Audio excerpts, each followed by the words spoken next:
दोस्तों बहुत बहुत स्वागत करता हूं आप सभी का। भारतीय इतिहास में ऐसा पहली बार हुआ है जब चुनाव आयोग के खिलाफ कोर्ट में 110 से ज़्यादा याचिकाएं दाखिल की गईं, 110 से ज़्यादा केसेस दाखिल कर दिए गए हैं और कहा जा रहा है कि भारतीय इतिहास में, आज़ाद भारत के इतिहास में पहली बार ऐसा हुआ है जब इतनी ज़्यादा संख्या में कोर्ट में चुनाव आयोग के खिलाफ याचिकाएं दाखिल की गई हैं। और अगर चुनाव आयोग की साख को सबसे ज़्यादा किसी ने बट्टा लगाया तो वो मिस्टर ज्ञानेश कुमार हैं। ज्ञानेश कुमार पर विपक्ष को बिल्कुल भी भरोसा नहीं है। ज्ञानेश कुमार चुनाव आयोग से विपक्ष का भरोसा बिल्कुल उठ चुका है, क्योंकि अब खुले तौर से ये बताया जाने लगा है कि ज्ञानेश कुमार सिर्फ और सिर्फ सत्ताधारी पार्टी के लिए काम कर रहे हैं। इसीलिए अब कहा जा रहा है कि ज्ञानेश कुमार की कुर्सी बच नहीं पाएगी। तो आखिर चुनाव आयोग के खिलाफ क्यों कोर्ट में दाखिल की गई हैं याचिकाएं, क्या आया है फैसला, बात करेंगे। वहीं दोस्तों खबर यह है कि टीएमसी के अधिकार की भी लड़ाई शुरू हो गई है। टीएमसी किसकी है, टीएमसी का असली वारिस कौन है, इसको लेकर लड़ाई तेज हो चुकी है। टीएमसी के नाम, चुनाव चिन्ह, संगठन पर अधिकार की लड़ाई अब अहम मोड़ पर पहुंच चुकी है। वहीं राज्यसभा चुनाव निरस्त होने के बाद पहली बार मीनाक्षी नटराजन खुलकर चुनाव आयोग के खिलाफ खड़ी हो गई हैं और अब वो भी कोर्ट का दरवाज़ा खटखटाने जा रही हैं। पूरी खबर पर दोस्तों विस्तार से बात करेंगे। तो आज की वीडियो हमारी बहुत ज़्यादा इंपॉर्टेंट है। अगर आपने वीडियो देखना शुरू किया है तो अंत तक वीडियो देखिएगा, जिससे मुद्दा आपको आसानी से समझ में आ जाए। तो दोस्तों इस वक्त की सबसे अहम खबर यह है कि चुनाव आयोग के खिलाफ 100 से ज़्यादा 110 मुकदमे, केसेस, याचिकाएं दाखिल की गई हैं कलकत्ता हाई कोर्ट में। ऐसा पहली बार हुआ जब इतनी ज़्यादा संख्या में हाई कोर्ट में चुनाव आयोग के खिलाफ, ज्ञानेश कुमार के खिलाफ याचिकाएं दाखिल की गईं। बड़ा सवाल यह है कि चुनाव आयोग के खिलाफ ये याचिकाएं क्यों दाखिल की गईं। दोस्तों आपको तो ये पता ही है कि पश्चिम बंगाल के नतीजे आ चुके हैं, वहाँ पर नई सरकार बन चुकी है और नई सरकार में क्या कुछ हो रहा है आजकल बंगाल में। आप लोग तस्वीरें देखते होंगे कि किस तरीके से विपक्ष के सांसदों, विधायकों को घेरा जा रहा है, मारा जा रहा है, पीटा जा रहा है। एक अराजकता जैसा वहाँ पर इस समय माहौल हो चुका है। विधायकों को सड़े अंडे मारे जा रहे हैं, विधायकों को डंडे मारे जा रहे हैं, सांसदों को घेरा जा रहा है। कुछ इस तरीके का माहौल हो चुका है बंगाल में। जब से पश्चिम बंगाल के चुनावी नतीजे आए उसी दिन से ममता बनर्जी लगातार ये सवाल खड़े कर रही हैं कि ये जो नतीजे आए हैं निष्पक्ष नहीं हैं, ये चोरी के नतीजे हैं, ये सत्ताधारी पार्टी के लिए नतीजे खुद से बनाए गए हैं। चुनाव आयोग बीजेपी के लिए काम करता है, ज्ञानेश कुमार मोदी शाह के लिए काम करते हैं। लगातार इस तरह के आरोप ममता बनर्जी लगाती रही हैं चुनाव आयोग पर। और अगर अभी देखा जाए कि चुनाव आयोग पर सबसे ज़्यादा अविश्वास किसी को है तो वो है ममता बनर्जी। ममता बनर्जी खुलकर इस समय चुनाव आयोग के खिलाफ खड़ी हो गई हैं और जब बंगाल के नतीजे आए थे तब भी ममता बनर्जी ने सुप्रीम कोर्ट, देश की सबसे बड़ी अदालत सुप्रीम कोर्ट का दरवाज़ा खटखटाया था, लेकिन वहाँ से भी उन्हें कोई भी राहत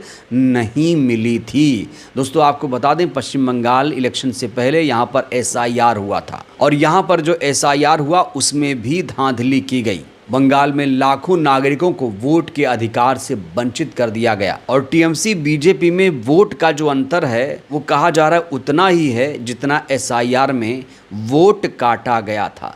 तो कहा जा रहा है कि एसआईआर एक साजिश के तहत पश्चिम बंगाल में किया गया था जिससे बीजेपी को जिताया जा सके। ये गंभीर आरोप ममता बनर्जी ने लगाया है और इसीलिए अब ममता बनर्जी की पार्टी ने कलकत्ता हाई कोर्ट में चुनाव आयोग के खिलाफ कई सारी याचिकाएं दाखिल की हैं। हालांकि कोर्ट ने इसमें फैसला सुना दिया है। कोर्ट ने बड़ा ही हैरत अंगेज, हैरान कर देने वाला फैसला सुनाया। कहा जा रहा है जो फैसला सुनाया गया है उससे ममता बनर्जी बिल्कुल भी संतुष्ट नहीं है। कोर्ट ने आयोग के सभी फैसलों को सही ठहराया है और कोई प्रतिकूल आदेश भी नहीं दिया गया है। यानी जो भी चुनाव आयोग इस समय कर रहा है उस पर मुहर लगा देता है हाई कोर्ट। और पश्चिम बंगाल की हाई कोर्ट ने, कलकत्ता हाई कोर्ट ने भी यही किया। ममता बनर्जी को कोर्ट से भी राहत नहीं मिली क्योंकि कोर्ट ने चुनाव आयोग के सभी फैसलों को जायज ठहरा दिया। कहा कि जो भी फैसला लिया गया है, चुनाव आयोग ने जो भी किया है वो निष्पक्ष किया है, ईमानदारी से किया है। तो सोचिए, अब कोर्ट का भी साथ मिल रहा है चुनाव आयोग को। विपक्षी दल जाएं तो जाएं कहां, आखिर क्या करें। ममता बनर्जी को ना तो सुप्रीम कोर्ट से राहत मिल रही है, ना तो हाई कोर्ट से राहत मिल रही है, और इस बीच ममता बनर्जी को एक और झटका लगने जा रहा है, क्योंकि ममता बनर्जी की पार्टी जो टीएमसी है उसके नाम, चुनाव चिन्ह और संगठन पर अधिकार की लड़ाई तेज हो चुकी है। यहां असली टीएमसी और नकली टीएमसी की लड़ाई शुरू हो गई है। इस समय पश्चिम बंगाल से एक और चेहरा उभर कर सामने आया है, जिनका नाम है ऋतुव्रत बनर्जी। ऋतुव्रत बनर्जी ने 60 विधायकों को तोड़ा था, आपको याद होगा।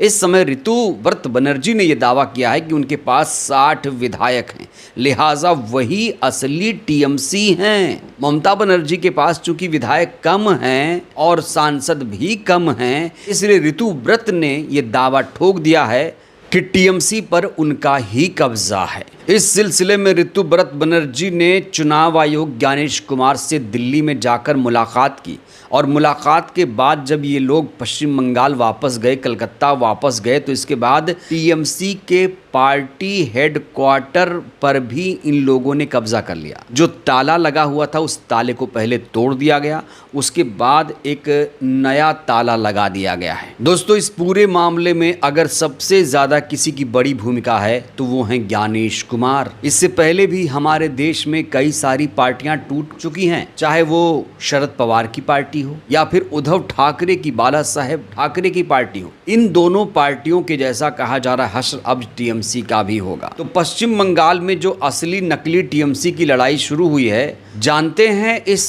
लड़ाई का समाधान कौन करेगा? मिस्टर ज्ञानेश कुमार करेंगे। यही रेफरी होंगे, यही जिसको असली कहेंगे वो असली हो जाएगा, जिसको नकली कहेंगे वो नकली हो जाएगा। चुनाव आयोग अब सारे रिकॉर्ड का परीक्षण करेगा, इसके आधार पर दोनों पक्षों को सुनवाई के लिए बुलाया जाएगा। इस दौरान दोनों पक्ष अपने दावों के समर्थन में कानूनी और संवैधानिक तर्क देंगे। कहा जा रहा है कि ममता समर्थक गुट की ओर से वरिष्ठ नेता कल्याण बनर्जी चुनाव आयोग को दस्तावेज सौंप चुके हैं। दूसरी तरफ ऋतुव्रत बनर्जी समर्थक भी चुनाव आयोग पहुंच चुके हैं। दोनों गुटों ने चुनाव आयोग को दस्तावेज सौंप दिया है। तो अब फैसला ज्ञानेश कुमार लेंगे, और ज्ञानेश कुमार किसके आदेश पर चल रहे हैं वो दोस्तों मुझे बताने की जरूरत नहीं है, आप लोग समझदार हैं। इस बीच ममता बनर्जी ने गंभीर आरोप लगाया। उन्होंने कहा कि बीजेपी के कहने पर बागी विधायकों ने पार्टी को धोखा दिया।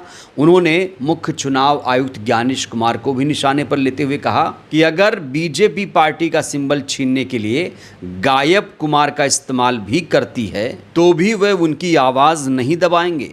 लोग जा सकते हैं लेकिन एक संस्था खत्म नहीं होती। तो यहाँ पर बहुत बड़ा चैलेंज ममता बनर्जी ने दिया है, और ममता बनर्जी ने साफ तौर से कह दिया है, नाम लेकर कह दिया है कि ये जो ज्ञानेश कुमार हैं ये सिर्फ और सिर्फ बीजेपी के लिए काम करते हैं, और जो ये संस्था है चुनाव आयोग, अब ये पार्टी की संस्था बनकर रह गई है। वहीं राज्यसभा चुनाव रद्द होने के बाद मीनाक्षी नटराजन पहली बार खुलकर मीडिया के सामने आई, और उन्होंने चुनाव आयोग ज्ञानेश कुमार को लपेटे में ले लिया। राज्यसभा चुनाव रद्द होने के बाद मीनाक्षी नटराजन ने कहा है कि हमारी या पार्टी की कोई गलती नहीं थी, चुनाव आयोग ने जानबूझकर उनका नामांकन रद्द किया, ये सब बीजेपी के इशारे पर किया गया। और इसीलिए अब मीनाक्षी नटराजन भी हाईकोर्ट का दरवाजा खटखटाने जा रही हैं। तो इस समय जो चुनाव आयोग है कोर्ट में घिर चुका है, और कहा जा रहा है अगर कोर्ट से सही तरीके से फैसला आ जाए, सुनवाई हो जाए, अगर कोर्ट भी सही तरीके से सुनवाई करें तो फिर मामले में दूध का दूध और पानी का पानी हो जाएगा। ज्ञानेश कुमार की कुर्सी भी खतरे में पड़ सकती है। बहरहाल दोस्तों, इस वीडियो में इतना ही। ज्ञानेश कुमार पर आपको कितना विश्वास है, कितना भरोसा है, चुनाव आयोग पर कितना यकीन है, आप लोग भी अपनी राय दीजिएगा। बहुत बहुत धन्यवाद।